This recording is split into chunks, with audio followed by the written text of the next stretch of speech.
لا حول ولا قوة إلا بالله العلي العظيم. أعوذ بالله من الشيطان اللعين الرجيم. بسم الله الرحمن الرحيم. الحمد لله رب العالمين. الصلاة والسلام على رسول الله وعلى آل الله لا سيما بقية الله. اما بعد. محترم سامعین کرام، جیسا کہ آپ جانتے ہیں آج محرم الحرام کی 2 تاریخ ہے، اور اسی کے حوالے سے آج ہماری تیسری تقریر ہے محرم الحرام کے عشرہ مجالس کے حوالے سے۔ عزیزان گرامی، یہ ماہ محرم وہ مہینہ ہے جس میں نواسہ رسول حضرت امام حسین علیہ السلام کو کربلا میں بھوکا اور پیاسا شہید کیا گیا، اور یہ وہ مہینہ ہے جس میں شش ماہ علی اصغر کو شہید کیا گیا، اور یہ وہ مہینہ ہے جس میں قاسم کی لاش کو پامال کیا گیا، اور عزیزو یہ وہ مہینہ ہے جس میں آل رسول کی طہارت کو پامال کیا گیا، اور عزیزو یہ وہ مہینہ ہے جس میں اہل حرم کے خیمے جلائے گئے، اور عزیزو یہ وہ مہینہ ہے جس میں بیویوں کی چادر چھین لی گئی، اور عزیزو یہ وہ مہینہ ہے جس میں اہل حرم کو اسیر بنایا گیا، عزیزو یہ وہ مہینہ ہے جس میں فاطمہ کا چمن لٹ گیا۔ عزیزو غور فرمائیں، یہ مہینہ غم کا مہینہ ہے۔ تو عزیزو آج ہم اسی مہینے کے کچھ آداب و اخلاق لے کر کے آپ کے سامنے لے کر کے آئے ہیں، جس کے اندر ہم آداب ماہ محرم کے حوالے سے گفتگو کریں گے۔ تو عزیزان گرامی، پہلے ہم جان لیتے ہیں کہ آخر ادب کا معنی کیا ہے۔ ادب کا اگر ہم معنی کریں تو ادب وہ چیز ہے جو انسان کو ارزش دیتی ہے، یعنی انسان کو با اہمیت بناتی ہے۔ یعنی ادب وہ چیز ہے جو انسان کی اہمیت کو بڑھاتی ہے اور دوسروں سے افضل قرار دیتی ہے۔ تو عزیزو ماہ محرم کے بھی کچھ خاص آداب ہیں جس کی رعایت کرنا بہت ضروری ہے، اور عام معاشرے میں اس کی رعایت نہیں کی جاتی ہے۔ تو عزیزو ہم نے آج ان ادب پر بات کرنی ہے جو کہ عام معاشرے میں جس کی رعایت نہیں کی جاتی ہے۔ تو عزیزو سب سے پہلا ادب کی اگر ہم بات کریں تو جب بھی ہم کسی مجلس میں یا کسی جلوس میں جا رہے ہیں تو وضو کر کے جائیں، کیونکہ وضو کر کے جانا خود ایک عبادت ہے، اور ان کی عزاداری کرنا یہ خود ایک ثواب کا کام ہے۔ تو اس سے جو ہم عزاداری کر رہے ہیں اس کا ثواب ڈبل ہو جاتا ہے۔ تو بہتر ہے کہ ہم وضو کر کے مجالس میں تشریف رکھیں یا پھر جلوس میں جائیں۔ اور اگر ہم دوسرے ادب کے حوالے سے بات کریں تو خلوص اور اخلاص کے ساتھ مجلس یا پھر جلوس میں شرکت کریں، یعنی ہم امام علیہ السلام کے لیے کوئی بھی کام کر رہے ہیں اس کے اندر خلوص ہونا ضروری ہے، اور اس کے ساتھ ساتھ اخلاص کا ہونا بھی ضروری ہے۔ جیسے کہ ہم تبرک بانٹ رہے ہیں تو تبرک بانٹنے میں ہمارا اخلاص اور خلوص ہونا چاہیے۔ اگر ہم تبرک بانٹ رہے ہیں دکھاوے کے لیے تاکہ ہمارا نام ہو جائے تو یہ ریاکاری ہو سکتی ہے، لیکن خلوص نہیں ہو سکتا، اور خلوص شرط ہے۔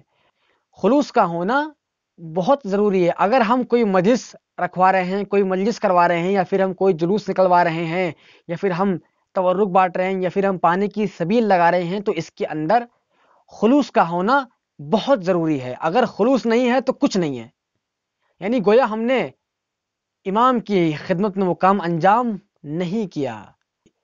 اگر ہم تیسرے ادب کے بارے میں بات کریں تو جب بھی ہم کسی مجلس میں تشریف رکھ رہے ہیں تو بہتر ہے کہ ہم کم از کم ایک کاغذ اور ایک قلم لے کر کے جائیں، تاکہ خطیب جو بھی مطلب بیان کر رہا ہے اس کو لکھیں، کیونکہ بعض اوقات خطبہ بہت اہم نکات پر روشنی ڈالتے ہیں جس کا لکھنا بہت ضروری ہے. ہم ذہن میں اس وقت نوٹ کر لیتے ہیں لیکن 1 دن بعد، 2 دن بعد، 3 دن بعد اس مطلب کو بھول جاتے ہیں. تو اس کو لکھا جائے، اور لکھنے کے لیے ایک قلم اور ایک کاغذ مجلس میں لے جائیں تاکہ جو مطلب جو وہ بیان کر رہا ہے اس کو لکھا جائے، اس کو محفوظ کیا جائے. اور اگر ہم چوتھے ادب کے حوالے سے بات کریں تو وقت کی پابندی. عزیزان گرامی، وقت کی پابندی سب سے اہم موضوع ہے، سب سے اہم نقطہ ہے، کیونکہ میں نے خود دیکھا ہے سب سے زیادہ جو ادب ہے جس کی رعایت نہیں کی جاتی وہ ہے وقت کی پابندی. چاہے وہ ناظم مجلس ہو یا پھر ناظم پروگرام کی طرف سے ہو یا پھر عوام کی طرف سے ہو، دونوں ہی حضرات وقت کی پابندی نہیں کرتے ہیں. لوگ اشتہار میں، پوسٹر میں لکھ دیتے ہیں کہ مجلس کا انعقاد 4 بجے ہے، 4 بجے مجلس کا اہتمام کیا گیا ہے. تو لوگ پہلے سے ہی 1 گھنٹہ آگے سوچ کے جاتے ہیں کہ 4 بجے کا مطلب 5 بجے مجلس ہوگی. عزیزان گرامی، وقت کی اہمیت کو سمجھیں. اگر ہم وقت کی اہمیت کو نہیں سمجھیں گے تو وقت ہمیں چھوڑ دے گا. عزیزان گرامی، وقت بہت اہم چیز ہے جس کی رعایت کرنا ضروری ہے. اگر کوئی ناظم ہے تو وہ وقت کی پابندی کرے. اگر پوسٹر میں لکھا گیا ہے 4 بجے تو 4 بجے وہ مجلس شروع کر دے. چاہے 1 آدمی آئے، چاہے 2 آدمی آئے، چاہے 10 آدمی آئے، اس سے فرق نہیں پڑتا. وقت کی پابندی یعنی وقت کی پابندی. تاریخ گواہ ہے جس نے آج تک وقت کی پابندی نہیں کی، وقت نے اسے چھوڑ دیا. اور کر رہے ہیں سب تو وقت کا خاص خیال رکھیں. اگر ٹائم دیا گیا ہے کہ 4 بجے مجلس ہے تو آپ 4 بجے سے پہلے پہنچ جائیں تاکہ مجلس کا انعقاد کیا جا سکے. اور اس کے بعد اگر ہم اپنے اگلے ادب کے حوالے سے بات کریں تو وہ ہے نماز. یہ بھی ایک ایسا نقطہ ہے، ایسا ادب ہے جس کو عام طور پر رعایت نہیں کی جاتی. ہم دیکھتے ہیں مجلس ہو رہی ہے اور نماز کا وقت ہے لیکن مجلس ہو رہی ہے، مجلس کو روکا نہیں گیا. ہم بہت دیکھتے ہیں ایسا. مجلس بعد میں ہے، پہلے نماز ہے. اگر نماز کا وقت ہو رہا ہے تو نماز کو اول وقت پہ ادا کیا جائے. میں نے بہت دیکھا ہے جلوسوں میں، جلوس باہر نکلے ہوئے ہیں اور لوگ مشغول ہیں عزاداری میں، اور وہاں پہ اذان کا وقت ہو رہا ہے. اذان کے لیے صرف 10 لوگ ہوتے ہیں، باقی جلوس میں ہزاروں نفر ہوتے ہیں. یہ ادب نہیں ہے. نماز کی پابندی واجب ہے، اس کی اقامت کریں، اس کو انجام دیں، فوری انجام دیں. خیر، اب جو ہمارا اگلا جو ادب ہے وہ خواتین حضرات کے لیے ہے. بعض اوقات دیکھا گیا ہے کہ عورتیں حجاب کا رعایت نہیں کرتی، حالانکہ حجاب کی رعایت کرنا ضروری اور واجب ہے. ذرا غور کریں، عورتیں حجاب کا رعایت نہ کرتے ہوئے اس مجلس میں آتی ہیں جس مجلس میں جناب فاطمہ زہرا سلام اللہ علیہا آتی ہیں، اور اس مجلس میں آتی ہیں جس میں زینب سلام اللہ علیہا آتی ہیں. تو باید حجاب کی رعایت ہونی چاہیے. اور اگر ہم اگلے گفتگو میں آگے بڑھتے ہوئے بات کریں اگلے ادب کی، تو بعض اوقات دیکھا گیا ہے کہ لوگ مجلس میں آتے ہیں اور جیسے ہی خطیب ممبر پر تشریف رکھتا ہے اس کے بعد لوگ موبائلوں میں لگ جاتے ہیں اور موبائل میں واٹس ایپ پہ چیٹ، فیس بک پہ چیٹ شروع ہو جاتی ہے. حالانکہ یہ ادب نہیں ہے. خطیب جو کہہ رہا ہے اس کو سنیں، اس کو عمل میں لائیں. لیکن ایسا نہیں ہوتا. بعض اوقات دیکھا گیا ہے کہ لوگ بات کرتے ہیں آپس میں. یہ ادب نہیں ہے، بلکہ خطیب کی جو تقریر ہے اس کو سنیں. اور عزیزو، اگر ہم اگلے ادب کے حوالے سے بات کریں تو بعض اوقات دیکھا گیا ہے کہ ایک چھوٹے سے شہر میں، ایک چھوٹے سے گھر میں کسی مجلس کا پروگرام ہے لیکن مائک کی آواز اتنی تیز ہوتی ہے جس سے ہمارے پڑوس جو لوگ ہوتے ہیں، آس پڑوس کے لوگ، وہ لوگ اذیت ہوتے ہیں. جیسے کہ ممکن ہے کہ ان میں سے کوئی بیمار ہو، کوئی تھکا ہوا ہو، لیکن ہم کیا کرتے ہیں؟ ہم مائک کی آواز تیز بلند آواز میں اپنی تقریریں کرتے ہیں، اپنے نوحے پڑھتے ہیں، اور ہمارے جو ہمسائے ہیں، جو ہمارے آس پڑوس کے لوگ ہیں، وہ پریشان ہوتے ہیں. یہ ادب نہیں ہے. ہم دوسروں کو پریشان کر کے، دوسروں کو اذیت کر کے ہم یہ اچھا کام کر رہے ہیں، یہ قابل قبول نہیں ہے. بلکہ ہمیں اپنے ہمسائے، اپنے آس پڑوس کا خاص خیال رکھنا ہوگا. اگر رات ہو رہی ہے یا پھر سونے کا وقت ہے، دیر رات ہو گئی ہے، یا پھر ممکن ہے کوئی بیمار ہو، تو ہمیں تیز آواز میں مائک کو روشن نہیں کرنا چاہیے، بلکہ مختصر آواز میں مجلس کو انجام دے دینا چاہیے. اور اس کے علاوہ اگر ہم اپنے اگلے ادب کی طرف آگے بڑھیں تو بعض اوقات دیکھا گیا ہے کہ لوگ جلوسوں میں آتے ہیں، جلوسوں میں شرکت کرتے ہیں، اور بعض اوقات دیکھا گیا ہے کہ لوگ جلوسوں میں ہنستے ہیں، باتیں کرتے ہیں، اور بعض اوقات دیکھا گیا ہے کہ لوگ جلوسوں میں سگریٹ اور بیڑی کا استعمال کرتے ہیں اور گٹکا وغیرہ کھاتے ہیں. کہ یہ ادب ہے؟ اگر کوئی دوسرے دین کا بندہ ہمیں دیکھتا ہے تو وہ کیا سوچے گا کہ کیا دین یہی ہے؟ کیا ان کا مذہب یہی ہے؟ وہ سوچیں گے کہ یہ خوشی بنا رہے ہیں، حالانکہ انہیں نہیں پتا کہ اس مہینے میں کیا ہوا ہے.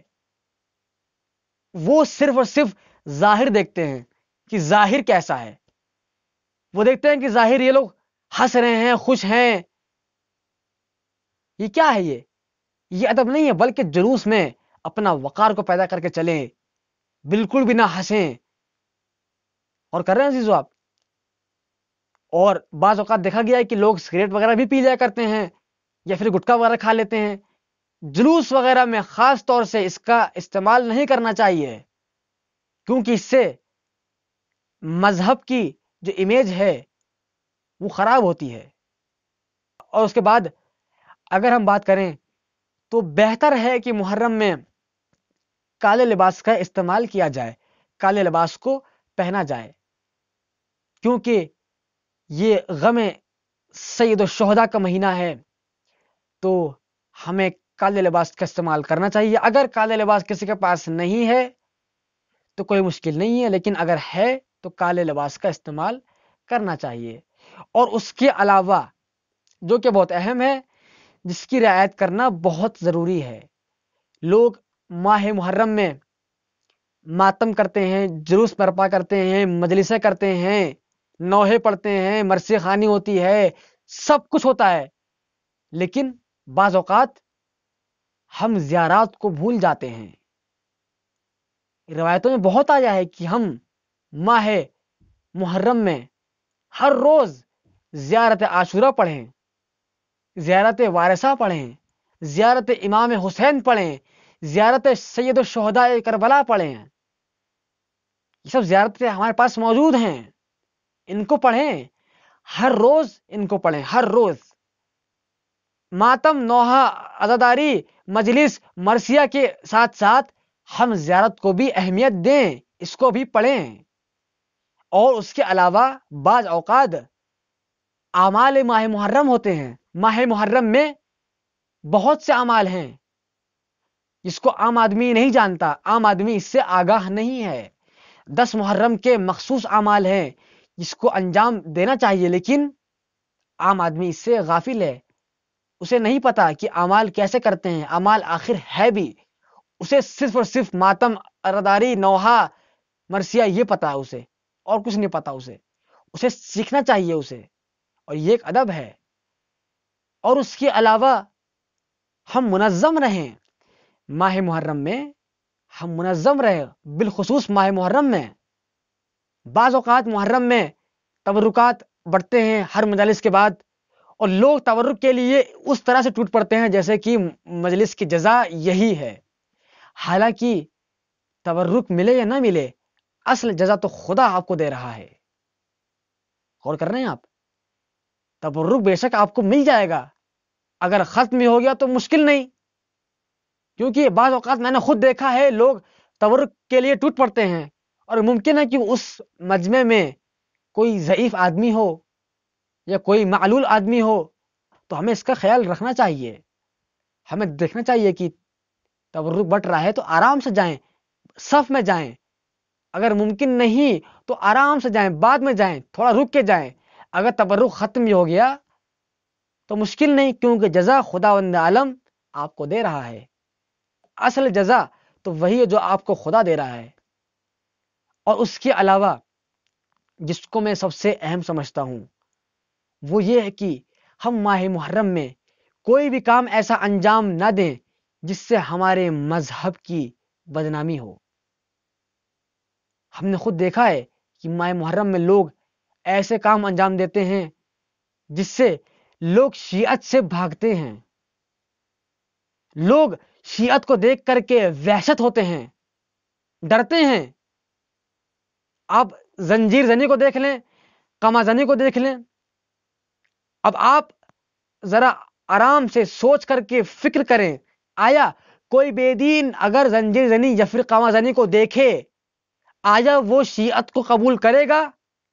کبھی قبول نہیں کرے گا، کیونکہ وہ دیکھے گا کہ یہ لوگ اپنے آپ پر بھی رحم نہیں کر رہے ہیں، اسے یہ نہیں پتا کہ ہم یہ کس لیے کر رہے ہیں، بلکہ وہ صرف اور صرف ظاہر دیکھ رہا ہے۔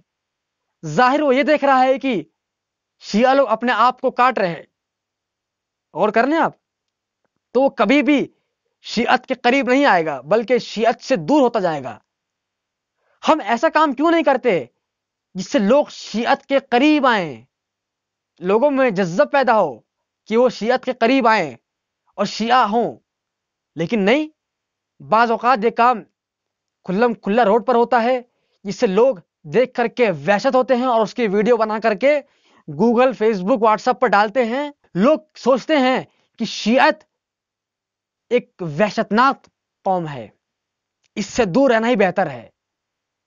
تو ہم ایسا کوئی کام انجام نہ دیں جس سے دین کی بدنامی ہو، کیونکہ خلوص مین ہے، خلوص جو ہے وہ سب کچھ ہے۔ اگر ہمیں خون ہی بہانا ہے تو ہم جائیں اور خون کو ڈونیٹ کر دیں، دونوں کا ثواب ایک ہی ہے۔ بلکہ اگر ہم خون کو ڈونیٹ کرتے ہیں تو لوگ ہمارے دین کی طرف، ہمارے مذہب کی طرف قریب آئیں گے، اور کر رہے ہیں آپ۔ تو ہم ہر وہ کام انجام دیں جس سے لوگ دین کے قریب آئیں، مذہب کے قریب آئیں، اور وہ دیکھیں اور فکر کریں کہ واقعاً کہ حسین کون تھے۔ تو عزیزو، یہ چند کچھ آداب تھے، اس کے علاوہ بہت سے آداب اور موجود ہیں، لیکن ہم نے ان آداب کو انتخاب کیا ہے جو کہ عام طور پر رعایت نہیں ہوتے، جن کی رعایت کرنا بہت ضروری ہے۔ تو عزیزان گرامی، بس انہی جملوں کے ساتھ وصلی اللہ علی سیدنا محمد و آلہ الطاہرین۔